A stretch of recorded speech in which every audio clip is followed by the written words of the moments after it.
Bwana Yesu asifiwe, wapendwa wa Mungu. Bado tunaendelea na masomo yetu yale ya kujikumbusha mawili matatu kuhusiana na neno la Mungu. Lakini tuna mengi tunazungumza kwenye maisha ya kawaida. Tunaelekezana vitu vingi. Kama ndio mara yako ya kwanza kufuatilia vipindi vyangu, kama uko Facebook hapo basi ni follow. Kama upo YouTube unatazama kipindi hiki kupitia YouTube, subscribe kwenye channel yangu mpya kabisa hiyo hapo ambayo Show Me TV Online. Utaendelea kupata update nyingi za vipindi vingi tofauti. Lakini kipindi cha leo somo linasema kuachilia. Somo langu la leo ni kuachilia. Kwa nini kuachilia? Kwenye maisha tunakutana na mambo mengi sana. Kuachilia kiroho, kinafsi na kimwili pia. Kwenye maisha tunakutana na vitu vingi sana, haswa kwenye maisha yetu ya kupambana. Kuna wakati unakutana na mtu kwenye mahusiano, mnapendana lakini unampenda vibaya mno, lakini anakuwa ni mwiba kwenye maisha yako. Kwa hiyo tunajifunza leo njia kuu 3 za kuachilia tunavyovipenda ili tuweze kupata vilivyo bora. Kuacha unachokipenda ili kupata kilicho bora. Ni ingawa hutanielewa. Ni ngumu kunielewa hapa. Tuviache tunavyovipenda ili kukaribisha vilivyo bora vije. Yani kuacha kilichopenda ili tunavyovipenda ili tupate vilivyo bora. Nikirudi nyuma tukiangalia mamake na Musa kwenye kile kitabu cha Kutoka, mamake na Musa alimwacha Musa aende ili kunusuru maisha yake. Laiti mama angesema mng'ang'anie Musa kuishi naye, mama angesema akae na Musa pamoja, inawezekana Musa angekufa na mama pia angekufa. Lakini mama alipoona sasa kuna haja ya kumwacha huyu mtoto aende ili mradi atengeneze maisha mengine, aliamua kumtengenezea kale kasafina, ama kwa Watanzania tunasema kakikapo. Kisha akakitengeneza na vizuri, akamweka mtoto wake, akamwachia afanyaje? Aende. Sio kwamba alikuwa hampendi. Yani sio kwamba mama alikuwa hampendi nani? Alikuwa hampendi mtoto wake. Alikuwa anampenda sana. Lakini kuna wakati atakuwa uache vilivyo unavyovipenda ili uweze kupata vilivyo bora. Kuna watu wapo kwenye mahusiano lakini mahusiano yao yapo kama miba. Kwa sababu mtu anampenda basi anang'ang'ania sana, lazima ili upate kilicho bora lazima uache unachokipenda kiende. Maisha yako hivyo. Ili upate kilicho bora lazima uache unachokipenda. Maisha yana gharama. Kila kitu tunachokifanya kwenye maisha kina gharama yake. Kila kilicho bora kina gharama yake. Kila kizuri kina gharama yake. Yaani kila kizuri unachokitafuta kina gharama yake. Hakuna kitu rahisi kukipata kwenye maisha haya. Kila kizuri kina gharama yake. Kuna wakati huyo ulionaye, mpenzi wako, mume wako, mke wako, mchumba wako, inawezekana kuwa yeye ndiye sababu ya maisha yako kuto kupiga hatua. Inawezekana yeye ndo sababu ya kuto kumpata aliye bora kwako. Yani ule ubavu wako, huyo ulionaye sasa hivi ndo anazuia. Anataka umwachie ili aje aliye bora. Lakini ile kung'ang'ania kwenye kuachilia kuna sababu. Kila unapotafuta kilicho bora kuna sababu. Hakuna watu waliachana pasi na sababu. Yani katokea tu from nowhere, wewe nenda na mimi niende. Haijawahi kutokea. Kutakuwa na sababu, lakini kuna gharama ya kupata kilicho bora.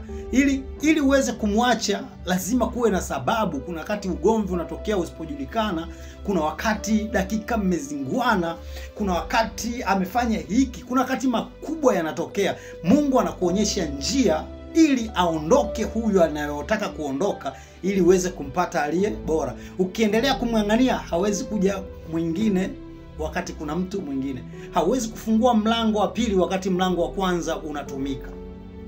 Lazima tufunge mlango wa kwanza halafu tufungue mlango wa pili. Ndivyo ilivyo kwenye maisha. Kwa hiyo ili upate kilicho bora lazima uache unachokipenda. Kuna watu wanapenda kunywa pombe, walevi, anapenda, yani ndo style yake, huwezi kumtoa hapo. Ili maisha yabadilike lazima aache, na ili kuacha kuna gharama za kuacha kitu unachokipenda. Kuna gharama za kuacha kitu unachokipenda, sio kwa rahisi. Lazima upambane, akili tumike, nguvu zitumike ili aweze kwenda. Kuna watu sasa hivi wanalia kwenye ndoa, wanajuta kwa nini niliolewa. Kuna watu wanajuta kwenye mapenzi, anajuta kwa nini ameamua kuingia kwenye mahusiano alafu hawezi kutoka. Alafu kila ukimwanga sio nini kinachokuuliza. Kuna watu wapo kwenye mahusiano ya kawaida tu, mapenzi yanamtesa vibaya mno. Alafu kiuliza why? Hana sababu za msingi, anakuambia kwa sababu nampenda.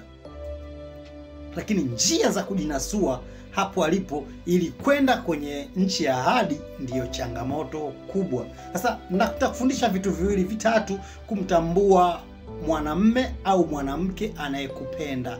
Yaani mwanamme au mwanamke anayekupenda ama ubavu wako. Watu tunatofautisha hapo. Ndio maana mapenzi mengi sasa hivi yamekuwa na changamoto, ndoa nyingi tumekuwa na changamoto kwa sababu tunaishi na wanawake ambao sio wanawake zetu, au tunaishi na wanaume ambao sio wanaume zao. Unaishi na mwanamume lakini sio mwanamume wako. Huyu ni mwanamume wa mtu mwingine. Kwako anatakiwa apite kama daraja ili amfikie mtu wake. Na huyo mwanamke unaoishi naye sasa hivi inawezekana, au mwanamume ulionaye sasa hivi au mpenzi ulionaye inawezekana sio wa kwako. Lazima apite kwako ili afike sehemu anazo kwenda, ili amfikie mtu wake sahihi. Sasa unamtambuaje? Shida kubwa, unamtambuaje huyu kwangu ni sahihi au sio sahihi? Nitakufundisha mambo makuu matatu ya kuweza kumtambua mwanamume au mwanamke wa kwako au sio wa kwako. Yaani uweze kutambua huyu mwanamume nayoishi naye au huyu mpenzi nilokuwa naye ni wa kwangu au sio wa kwangu. Mambo makuu matatu, nikirudi nitakuelekeza. Tuendelee kukaa kwenye kipindi changu. Kama subscribe hapo ili tuendelee kupata update nyingi zaidi za vipindi vingi vinavyokuja vya Tujitambue. Tunazungumza mambo mengi sana kwenye kipindi changu cha Show Me Online TV. Tuna mambo mengi sana ya kujadiliana. Shusha comment yako hapo, eleza chochote kile tuweze kujibiana. Namba zangu zinapita hapo za simu. Chukua namba zangu, njoo WhatsApp tuweze kuyajenga mawili matatu. Tunamtambuaje mwanamume au mwanamke kuwa huyu sasa ni mwanamke wangu? Kwa sababu kila anayekuja kwenye maisha yako, hakuna mtu anakuja kwenye maisha yako anakuambia sikupendi. Hasa kwa upande wa wanaume, wanaume wengi tumetekekwa na roho za ngono. Kwa hiyo hali kishaanza joto kupanda, naweza kumfuata mwanamke yote ngamwambia nampenda, nakupenda sana, nahitaji kuoa, nahitaji kuishi na wewe, na nikaonyesha dalili zote za kukupenda. Kumbe shida yangu ni kitu hiki. Yaani shida ni kitu kimoja tu. Kishanivulia nguo zako, nikisharizika, nitakuwa nikikutumia kama sehemu ya kiburudisho changu, lakini sio sehemu ya upendo wangu. Kwa hiyo, je, tunamtambuaje mwanamke au mwanamume anayekupenda, ama mwanamke au mwanamume wako? Unamtambuaje? Tukudi kwenye kipindi cha pili, tutaendelea hapo na tutazungumza mengi sana. Unaweza kumtambuaje, njia ya kuza kumtambua, sababu za kumtambua, njia gani amekuja kwako, mmekutana mazingira gani, amekusaidia nini, anafanya nini kwenye maisha yako. Hayo ndo vitu vya msingi. Kuna watu wako na wapenzi, lakini kumwambia why uko naye hajui, kwa sababu gani uko naye hajui, kwa nini nimeamua kuwa naye huyu mtu hajui. Sometimes yupo kwa sababu ya starehe, ya furaha, basi tu enjoy ubongo wangu. Ukiumwa, nikichoka, nimwite aje ghetto tupige story, ni refresh mind, lakini sio over target, sio malengo. Sasa kuna gharama kubwa ya kutumia nguvu zako kwenye tendo la ndoa. Lina gharama kubwa mno pale unapotumika mwanamke, unapotumika na mwanamume ambaye sio mwanamke wako. Watu wanapotumia mwili wako kwa kila dakika, kila sekunde, mwili wako unavotumika, kuna vitu vingi vinapungua vya kimaisha. Leo kuna wanawake wazuri sana wanajiuza, wako mitaani huko, alafu hana kitu cha maana. Maisha yake ni majanga, matatizo, shida, majanga. Yani yeye anaishiwa na majanga tu, na anakutana na wanaume wengi wana hela, wanampa hela, leo kalala na huyu, kesho. Kumbe kuna gharama kubwa za kutumia mwili wako pasi sehemu sahihi. Hata mwanamume hivyo, Ndio maana wanaume wengi tunakufa mapema, tunatumika nguvu nyingi, psychological, ubongo, mwili wa mwanadamu, roho, nafsi ipo kwenye mbegu yake. Yaani mwili wa binadamu upo kwenye mbegu yake. Kadri unavyozidi kupunguza zile mbegu sehemu tofauti tofauti, ndipo unaporiski maisha yako kwa sehemu kubwa. Jina langu naitwa Christian Shomi. Katika vipindi vyangu hivi tutarudi tena kwenye sehemu yetu ya pili. Kutokana na dakika zangu, tutamtambuaje mwanamke au mwanamume ambaye sio wa kwako. Nitakufundisha mambo makuu matatu. Wow.